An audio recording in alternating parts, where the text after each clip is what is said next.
सरकारी कार्यक्रम, गैर सरकारी कार्यक्रम, बड़े बड़े उद्बोधनों में हम सब उनको पहले स्थान देते हैं, लेकिन क्या सच में व्यवहारिक जीवन में ऐसा उतर पाया है क्या?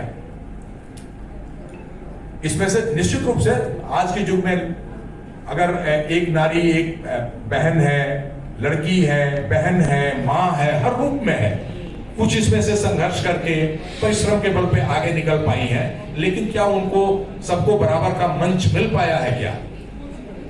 यह सारे प्रश्न अभी अनुत्तरित हैं। और निश्चित रूप से इसी को प्रोत्साहन देने के लिए कि नारी, हम कह रहे हैं कि नारी तुम केवल श्रद्धा हो, तो ये वास्तव में व्यवहारिक रूप में आ पाया क्या?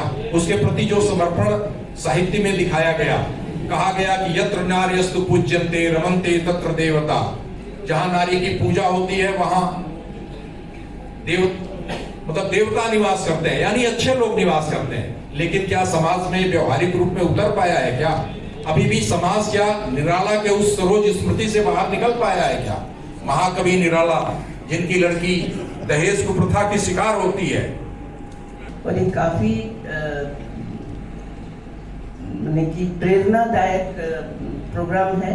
ये एनजीओ है जो, जैसा कि उन्होंने नारी के बारे में कहा, उनकी जो शक्ति है उनको पहचाने, लोग समझें, उनको सम्मान प्रदान करें और सबकी ये कोशिश होनी चाहिए।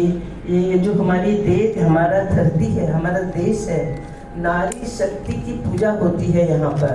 और हम अपने माता पिता या जो भी है माता है, कितना महत्व देते हैं। सबसे पहली माता अगर हमें भूमिष्ठ करती है तो वो माँ है। और वो कला में बहुत मजबूत है वो लोग। आप अगर सोचेंगे ना, गांव में अगर लड़की का शादी होता था ना, पूरा गांव का शादी होता था और उसमें लेडी का रोल बहुत मजबूत होता था, सबको बांध के रखते थे। और हर वहां पर भी कोई कलाकार होते थे, कोई बुनकर होता था, कोई दीवार में पेंटिंग कर रहा था, कोई कुम्हार जो मिट्टी में काम कर रहा था, सब लोग लड़की के लिए कुछ बना के लाते थे और महीना भर शादी होता था और एक माहौल क्रिएट कर रहे थे, एक एटमॉस्फेयर ऐसे हो रहा था, खुशी का माहौल क्रिएट हो रहा था।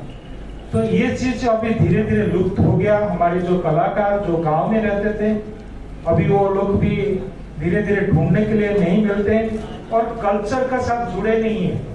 हम लोग जो आर्ट कॉलेज से पास आउट किए, हम लोग अलग हो गए और जो रियल कलाकार है उसको हम क्राफ्ट बोले।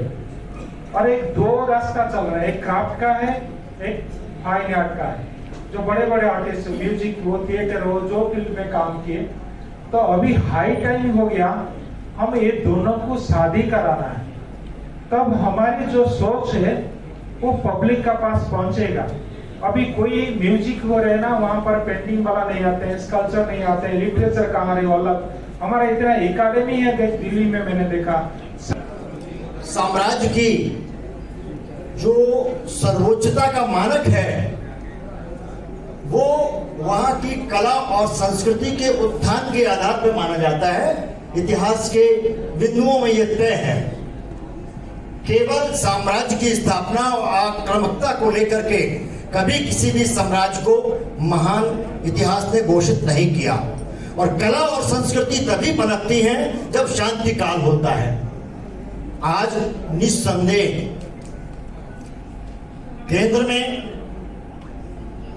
ज्ञान योगी, राज्य में कर्म योगी और आपका वहन किया है। इसके अंदर की जो तर्क संगतता है वो मैं आपको बता रहा हूं।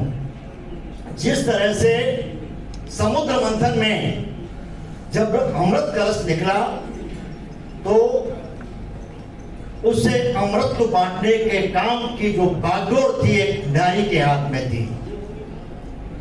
और इसी तरह से इस कला और संस्कृति के महाकुंभ की बागडोर मातृशक्ति के हाथ में देने का ये थीम आपकी उपज है।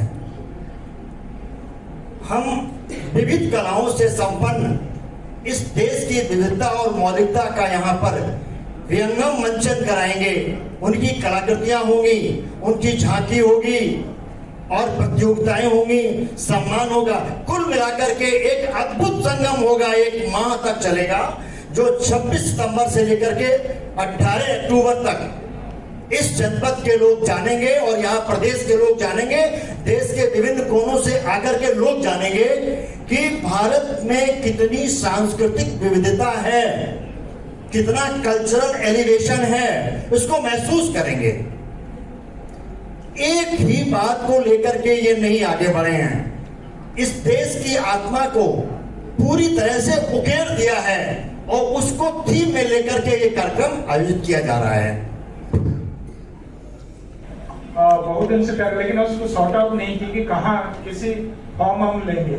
और हमारा इच्छा है कि जो गेस्ट हमको एग्री होंगे उसका आसपास भी कुछ कार्यक्रम होगा, करेंगे कि वो जो टाइम का हिसाब से जो अवेलेबल है, क्योंकि जो कलाकार को बुलाएंगे उनका भी सुविधा देखना पड़ेगा, उसी हिसाब से हम तय करेंगे।